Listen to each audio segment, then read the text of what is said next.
Hi hello everyone, তোমরা সবাই কেমন আছো? আশা করি ভালো আছো। চলে এসেছি নিউ আনাদার ব্লগ নিয়ে। তো সত্যি একদমই আলাদা এই ব্লগটা। আমি কখনো ভাবিনি যে এরকম করে তোমাদের সাথে ব্লগ শেয়ার করতে হবে। তো প্লিজ পুরো ব্লগটা দেখো, আশা করি ভালো লাগবে। আর এই ব্লগটা আমি বানাতে প্রচুর কষ্ট হয়েছে, প্রচুর মানে পরিশ্রম করে বানিয়েছি। তো সত্যি আজকে তো দেখতে পাচ্ছ আমি আলাদা একটা জায়গায় রয়েছি আর কি। তো এটা হচ্ছে আমার মার কাজের বাড়ি, ঠিক আছে। আমার মা এখন অসুস্থ আছে, তো এর জন্য মা গত 3 দিন হলো এই রান্নার বাড়িতে কাজ করতে আসতে পারছে না। তো তার জন্য আমি মাকে বললাম এখন তো পুজোর সামনে, তো কাজটা যদি মানে বাদ দিয়ে দেয় ওরা, তো খুবই অসুবিধা হবে।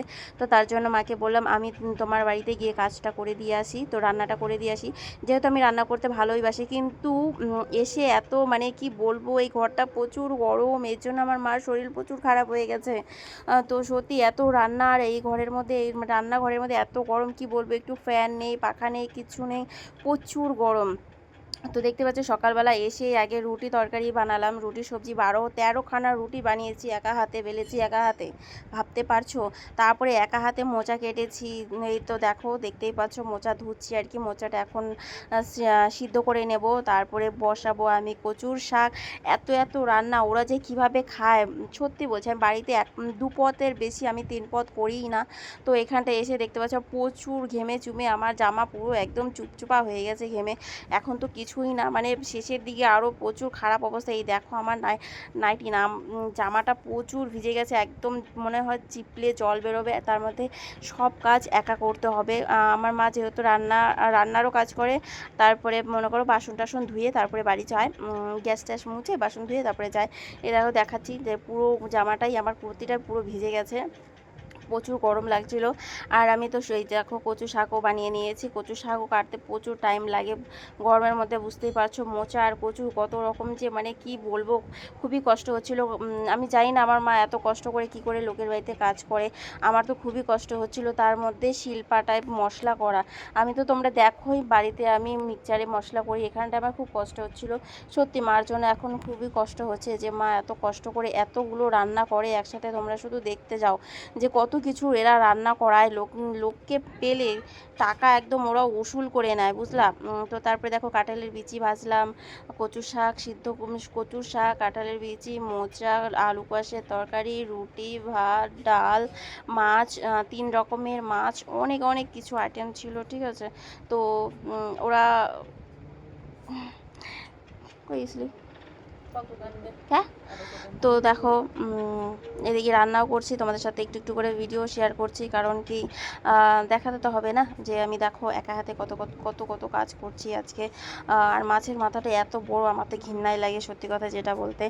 বেশি বড় মাছ খেতে পারি না, প্রচুর ঘৃণা লাগে। আর এই মাসিটাকে দেখতে পাচ্ছ, এই মাসিটা এই বাড়িতে মানে বাধা থাকে, মানে রাত দিনে ডিউটি করে। তো এই মাসিটা অতটাও ভালো না, সুবিধা না, ঠিক আছে। এমনি তো মানে কি বলবো, বিহারি ভাষা কিছু বোঝা যায় না, কি বলে না বলে, ঘ্যা ঘ্যা করে, ভাল লাগে না।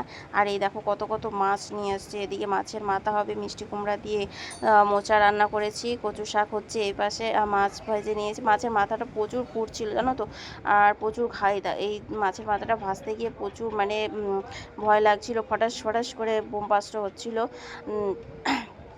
তো তারপরে দেখো মাছটা আমি কাতলা মাছের কালিয়া করব, মাছটা ভেজে নিয়েছি। ভেজে নিয়ে এখন কষা কষা করে করব কাতলা মাছের কালিয়া। কিন্তু দই দেয়নি ওরা, টক দই দিলে আরও একটু ভালো হতো। তো ফার্স্ট টাইম, তাও ভালোই করেছি, আমার মনে হয় রান্নাবান্না ভালোই করেছি, খারাপ করিনি। কারণ রুটি আলু কুয়াশার তরকারি খেয়ে দেখলাম ভালোই হয়েছে। আর ওই বিহারি বউটা বলছিল যে বাসা থাকে, মানে বাধা থাকে, সে বলছিল কার রুটিগুলো কেমন কাঁচা কাঁচা, আমি কড়া রুটি খাই। তো তুমি কড়া রুটি খাও, তুমি কড়া করে বানিয়ে নিয়ে খাও না। হুম। আবার আমাকে বলছিল কি জানো, আমাকে একটু মশলা করে দিও। তো আমি একদম শুনিয়ে দিয়েছি আমি মশলা টশলা তোমার জন্য করতে পারবো না, ঠিক আছে। আমি বাড়িতে মিক্সচারে মশলা করি, এখানটায় আমি পাটাতে নিজের জন্য যেটুকু লাগবে সেটুকুই করবো, তোমার জন্য আমি কেন করতে যাব। আমার মা তো এরকম করে বলে না, না, আমার মা ওই বউটা যা বলে তাই শোনে। তো আমি মুখের উপরে বলে দিয়েছি আমি তোমার জন্য মশলা করতে পারবো না। এদিকে নিজের কাজ নিয়ে বাঁচতে পারতেছি না, আবার তোমার কাজ করতে যাব আমি। তো তারপরে দেখো এই যে মশলাটা আমি বেটে নিয়েছি, এটা করছি। তো 2বার করে মশলা করেছি, আমার হাত এখন পুরো ঝালাচ্ছে, মানে জ্বলছে আর কি। তুমি কী করবো, যেহেতু মার কাজ, তার জন্য আমি করে আসে দিলাম, সব কিছু গেছি। করে টেরে চলেও এসেছি। এখন একটু শুয়ে পড়লাম, আর ভালো লাগছে না।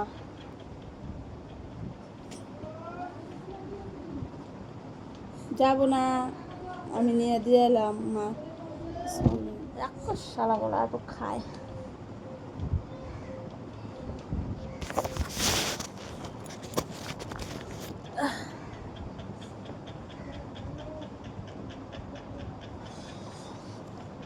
তো আমি অনেক রান্না করেছি আজকে। রান্না করতে করতে আমার হাত পুরো ব্যথা হয়ে গেছে গাইস। ওরা যে এত রান্না খায় কি করে, কখন খায় এত রান্না? হ্যাঁ, আবার ডালিয়া বাবা।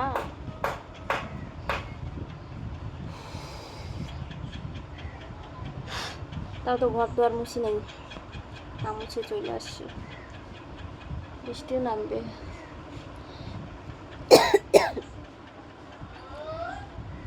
মা যে প্রতিদিন এত রান্না কি করে করে? কি গরম লাগে বাবারে, রুটি ভাজতে ঘামে, আমি চান করে উঠছি, এত গরম। রুটি ভাজার সময় 13টা রুটি বেলা, এদিকে বেলতেছি এদিকে ভাজতেছি একাই। ফ্যানম্যান নাই? হ্যাঁ, ফ্যানম্যানের হাওয়া পাওয়া না। যায়? তারপরে সবজি কাটলাম, পুরো গরম লাগতেছে। টেবিল, ওই যে ডাইনিং টেবিলের ওখানে যায় সবজি কাটছি, রুর বাল কি হবে। ওই ফ্যানের তলে যায় সবজি মামছি, সব সমস্ত সবজি ওখানেই কাটছি। মোচা, কচু শাক, মিষ্টি কুমড়া, আলু ফালু যা যা ছিল সব ওখানেই কাটছি। ওই ওই খুশুল একটুখানি ঘরের মধ্যে কে ওগুলা করে, যা গরম। আমি আবার বললাম, ও যে ঘুরতে আসছে না, তাকে বলছি মা অসুস্থ হচ্ছে, রান্না করতে করতে গরমের মধ্যে একটা টেবিল ফ্যান ট্যান কিছু নাই। শুনলো, হ্যাঁ খুব গরম তো বলতেছে।